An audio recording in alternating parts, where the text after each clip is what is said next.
So let's play out what the possible motivations might be for any administration in the U.S. to eliminate Voice of America. I mean, the sense I get is that there's a preference that you would be actually propaganda, the counterpart to the other countries' so-called news services. If that were to happen tomorrow, and I'm confident it would not involve you and your colleagues, but if they were staffing something along those lines, what would be the impact of yet another news agency that isn't one?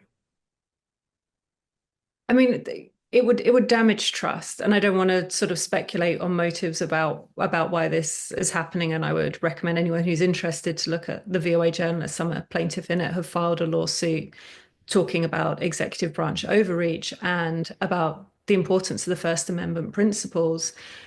The world right now doesn't need another source of propaganda or pushing an ideology. We need to reestablish trust. We need reliable, accurate information. That we're being drowned out by disinformation and the sort of nefarious attempts to divert the conversation. And having a clear voice like VOA for 83 years, the countries where we reported to, we were probably, in many cases, the only trusted source of information.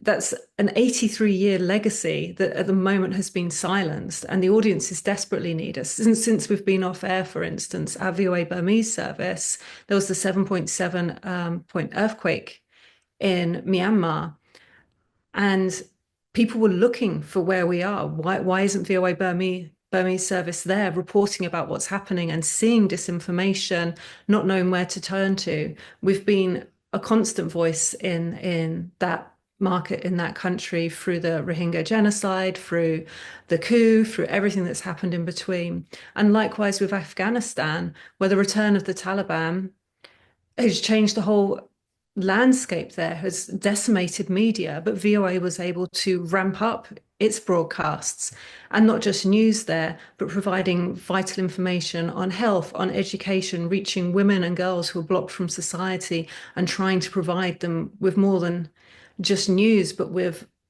a source, giving them a voice in some cases to be able to talk about what's happening. I mean, this is sort of what we're talking about. It's hard in the US, where a lot of people don't know VOA, to understand. We take a free press for granted here, but to really understand what it can mean if you're a young woman in Afghanistan who's now blocked out of society, and through our VOA Afghan service was able to connect with the outside world, tell people what's happening, or access health and education materials that are now illegal for you to do that. That was the point of VOA. That is why we're also desperate to get back into the newsroom. We know our audiences need us.